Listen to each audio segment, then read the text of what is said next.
நண்பர்கள் அனைவருக்கும் வணக்கம். இந்தியா அப்படின்றது வந்துட்டு எவ்வளோ பெரிய ஜனநாயக நாடு அப்படின்றது உங்கள் எல்லாத்துக்குமே தெரியும். ஸோ இந்த ஜனநாயக நாட்டில் தேர்தல் அப்படின்றது ரொம்பவே முக்கியத்துவம் வாய்ந்தது. அதனுடைய முடிவுகள் வந்து பெரிய தாக்கத்தை ஏற்படுத்தும்.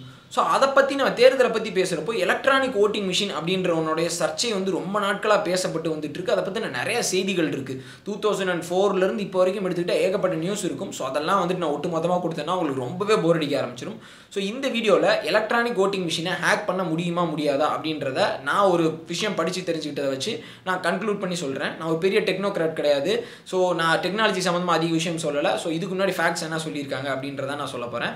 ஸோ இந்த சமயத்தில் நான் ஏன் அதை பேசுகிறேன் அப்படின்ற செய்தியும் நான் சொல்லிடுறேன். இந்த சமயத்தில் நான் ஏன் இதை இப்போ பேசுகிறேன்னா, இப்போ இந்த திங்கட்கிழமை வந்து லண்டனில் சையத் சுஜா அப்படின்ற ஒருத்தர் அவர் வந்து என்ன சொல்லிக்கிறாருன்னா, தான் ஒரு EVM hacking expert, electronic voting machine hacking expert. என்னால் எந்த எலக்ட்ரானிக் ஓட்டிங் மிஷினையும் வந்துட்டு ஹேக் பண்ண முடியும். நான் எலக்ட்ரானிக்ஸ் கார்பரேஷன் ஆஃப் இந்தியாவில் வந்துட்டு நான் ஒர்க் பண்ணியிருக்கேன். அவங்க தான் வந்து இந்தியாவில் வந்துட்டு இவிஎம்ஐ மேக் பண்ணுறாங்க. ஸோ அவங்கள்ட்ட நான் ஒர்க் பண்ணியிருக்கேன். அவர் வந்து என்ன விஷயம் சொல்கிறாருன்னா, ஒரு பெரிய விஷயத்த சொல்கிறாரு.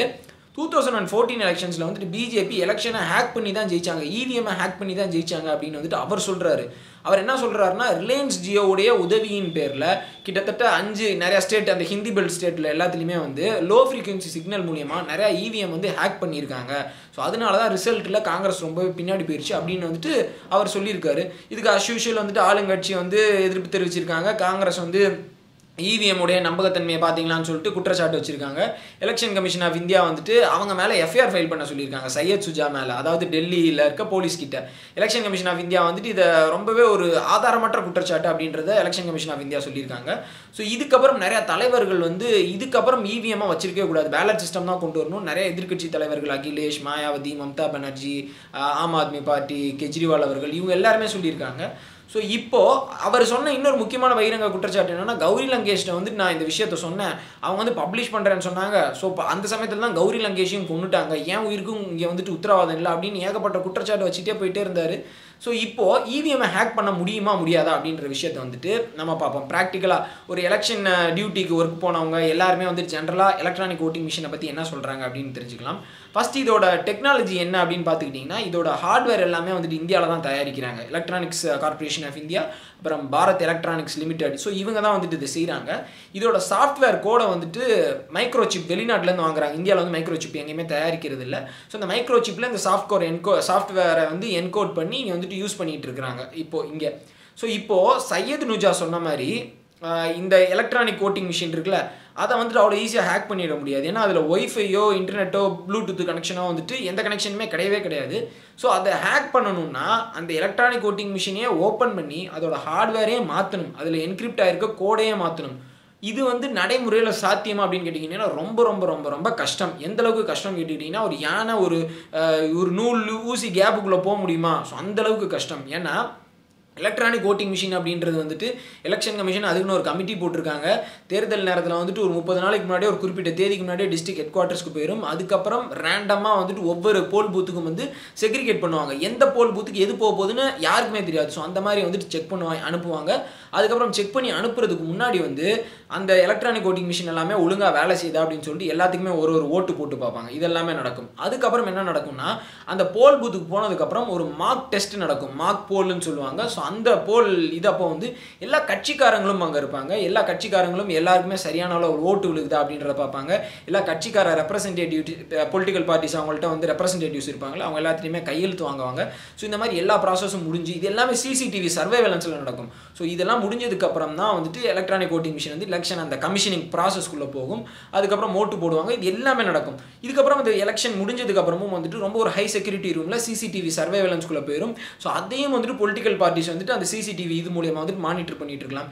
இதில் எந்த ப்ராசஸ்லையுமே எலக்ட்ரானிக் ஓட்டிங் மிஷினை வந்துட்டு ஓப்பன் பண்ணியோ அதோட கோடை மாற்றுறதுக்கான வாய்ப்புகள் இல்லவே இல்லை.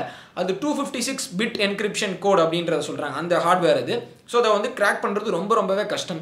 ஸோ இப்படி இருக்கிறப்போ சையத் சுஜா சொன்ன மாதிரி வந்து அதை சிக்னல் மூலயமா இது பண்ணிடலாமா, அது மூலயமா இது பண்ணிடலாமான்னு கேட்டுக்கிட்டிங்கன்னா அதுக்கான ஆதாரமும் இல்லை, அதை சையத் சுஜா வந்துட்டு கொடுக்கவும் இல்லை. ஸோ இது வரைக்கும் எலெக்ஷன் கமிஷன் ஆஃப் இந்தியா வந்து ஏகப்பட்ட முறை வந்து இந்த மாதிரி நீங்கள் வாங்க ப்ரூஃப் பண்ணி காட்டுங்க, எங்கள்கிட்ட இருக்க எலக்ட்ரானிக் ஓட்டிங் மிஷினை கிராக் பண்ணி காட்டுங்க அப்படின்னு சொல்கிறாங்க. இது வரைக்கும் பெருசாக எந்த பொலிட்டிக்கல் பார்ட்டிஸுமே அட்டன் பண்ணல. சிபிஎம் அட்டன் பண்ணாங்க, அப்புறம் வந்துட்டு என்சிபி அட்டன் பண்ணாங்க. ஆம் ஆத்மி பார்ட்டியை சேர்ந்த எம்எல்ஏ ஒருத்தர், அவர் வந்து இன்ஜினியர், எம்எல்ஏவா வந்து செலக்ட் ஆகி போயிருக்காரு. அவர் வந்து 2017 டெல்லி அசம்பிளியில் வந்து எலக்ட்ரானிக் ஓட்டிங் மிஷின் வந்து ஹேக் பண்ண முடியும்னு அவரே பண்ணி காமிச்சாரு. அது வந்து பாசிபிளாக நடந்தது. அவர் வந்து அதை ஒரு விதமாக எக்ஸ்பிளைன் பண்ணார். பட் ஆனால் அது எலெக்ஷன் கமிஷன் என்ன சொல்லியிருக்காங்கன்னா, அது வந்துட்டு அவங்களே ஒரு ப்ரோட்டோடைப் ரெடி பண்ணி கொண்டு வந்தது. இந்தியா நாங்கள் ரெடி பண்ணுற இந்த எலக்ட்ரானிக் ஓட்டிங் மிஷின் ரொம்பவே ஹைலி செக்யூர்டு, அதை நீங்கள் கிராக் பண்ணி காட்டுங்க அப்படின்னு இவங்க சவால் விட்டுருக்காங்க. So election commission of India என்ன சொல்கிறாங்கன்னா, இது வந்து எங்களோட ப்ராசஸ் கீழே இருக்குது, இதை வந்துட்டு அப்படி பண்ணவே முடியாது. அப்படி நானே ஒரு கேள்வி கேட்குறேன், அப்படியே பண்ணாலுமே வந்துட்டு எத்தனை போல் பூத்தில் இருக்கிற எலக்ட்ரானிக் ஓட்டிங் மிஷினை ஹேக் பண்ண முடியும்? கண்டிப்பாக வந்துட்டு அது ரொம்ப ரொம்ப பாசிபிலிட்டி கம்மி தான். ஸோ பட் ஆனால் நிறைய பேர் வந்து நிறைய நியூஸ் கேட்டிருப்போம். நார்த் ஈஸ்ட்டில் ஒரு இண்டிபெண்டன்ட் கேண்டிடேட் வந்து 0 ஓட்டு வாங்கினார். என் சொந்தக்காரங்க எனக்கு போடலன்னா கூட பரவாயில்ல, நான் எனக்கு ஒரு ஓட்டு போட்டிருப்பேன்ல, அந்த ஓட்டு எங்கே அப்படின்னு வந்துட்டு அவர் கேள்வி கேட்டிருந்தாரு. ஸோ இதை வந்து நிறைய பேர் என்ன சொல்கிறாங்கன்னா, மால் ஃபங்க்ஷனிங் ஆஃப் இவிஎம் அப்படின்னு சொல்கிறாங்க. மால் ஃபங்க்ஷனிங் ஆஃப் இவிஎம்னா இவிஎம்மை ஹேக் பண்ண முடியாது, பட் ஆனால் கோளாறுனால வந்துட்டு ஒரு சில சமயம் ஒரு சிலருக்கு ஓட்டு விழுகாமல் போகும், இந்த மாதிரி விஷயங்கள்லாம் நடக்கும் அப்படின்றத சொல்கிறாங்க. பட் ஆனால் ஒட்டு மொத்தமாக ஒரு பார்ட்டிக்கு இந்த இத்தனை ஓட்டுக்கு அப்புறம் வந்துட்டு எல்லாத்துக்குமே விழுகணும் அப்படின்னு பண்ணுற வைக்கிறது வந்து ரொம்பவே கஷ்டம். ஏன்னா அந்த பார்ட்டியோட லிஸ்ட்டு அந்த போல் பூத் அந்த பட்டனில் வந்து எந்த பட்டன் வரும் அப்படின்றது 2 வாரத்துக்கு முன்னாடி தான் முடிவாகும். ஸோ இந்த மாதிரி ஏகப்பட்ட விஷயங்கள் இருக்குது. ஸோ அதனால இவிஎம்மை ஹேக் பண்ண முடியாதுன்னு சொல்ல வர்றாங்க. ஸோ இதனால் வரைக்கும் வெளிநாட்டில் நிறைய எக்ஸ்பர்ட்ஸ் நிறைய பேர் இவிஎம்மை ஹேக் பண்ணியிருக்காங்க. பட் ஆனால் ப்ராக்டிக்கலாக எலெக்ஷன் கமிஷன் ஆஃப் இந்தியாவுடைய அந்த ப்ராசஸ் கீழே இவிஎம்மை ஹேக் பண்ண முடியுமா முடியாதா அப்படின்றதான் வந்துட்டு ஒரு பெரிய கேள்விக்குறி. இது மட்டும் இல்லாமல் நான் இன்னொரு முக்கியமான விஷயத்தை நான் சொல்லணும்னு நினைக்கிறேன். இப்போ இருக்க எதிர்க்கட்சி தலைவர்கள் நிறைய பேர் வந்துட்டு எலக்ட்ரானிக் ஓட்டிங் மிஷின் வேணாம், பேலட் பேப்பருக்கு போயிடலாம் அப்படின்னு சொல்கிறாங்கல்ல. பேலட் பேப்பரில் இதுக்கு முன்னாடி எவ்வளோ முறைகேடுகள் நடந்துட்டு இருந்தது, எத்தனை பேர் கள்ள ஓட்டு போட்டுட்டு இருந்தாங்க. கிட்டத்தட்ட 1 லட்சம் 2 லட்சம் கள்ள ஓட்டுகள் எல்லாமே வந்து உத்தரப்பிரதேசில் பதிவாயிருக்கு, மித்த நிறைய ஸ்டேட் பீகார் இந்த மாதிரி இடங்கள்லாம் பதிவாயிருக்கு. ஸோ அப்படி இருக்கிறப்போ போல் பூத்தியை கேப்சர் பண்ணுற ஒரு நிலைமை வர்ற மாதிரியான சுச்சுவேஷனை வந்து திருப்பி இவங்க கொண்டு வரணும்னு நினைக்கிறாங்களா? இதுக்கு முன்னாடி பேலட் பேப்பரில் வந்து எந்த மாதிரியான சிஸ்டம் இருந்தது இவங்க எல்லாத்துக்குமே தெரியும். ஸோ அதை கம்பேர் பண்ணுற இவிஎம் எவ்வளவோ பெட்டர். அது மட்டும் இல்லாமல் இப்போ விவிபிஏடி மிஷின் அப்படின்னு சொல்லிட்டு ஒன்று கொண்டு வர போகிறாங்க. அது இனிமேல் எல்லா எலெக்ஷன்லுமே இருக்க போகுது. அதில் என்னன்னா, நம்ம யாருக்கு ஓட்டு போகிறோமோ அந்த ஸ்லிப்பு வந்துடும்.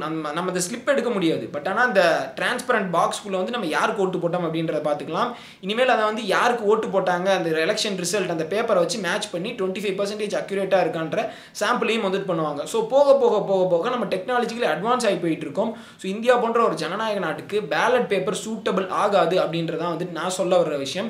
இதை நிறைய பேர் வந்து ஜப்பானில் பேலட் பேப்பர் யூஸ் பண்ணுறாங்க, ஜெர்மனியில் யூஸ் பண்ணுறாங்க, ஸோ நம்மளும் யூஸ் பண்ணுவோம் அப்படின்ற அந்த இதெல்லாம் கிடையாது. நம்ம நாட்டுக்கு இவிஎம் இப்போ 2006 4 நடந்த ஒரு எலெக்ஷனில் எல்லாருமே மாறி தான் வந்துட்டு ஆட்சியை பிடிச்சிக்கிட்டு இருக்காங்க.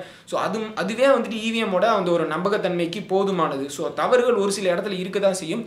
ஒரு ஆட்சியை மாற்றுற அளவுக்கு வந்து இவிஎம்மை ஹேக் பண்ண முடியாது அப்படின்றதான் வந்துட்டு நான் சொல்லணும்னு நான் நினைக்கிறேன்.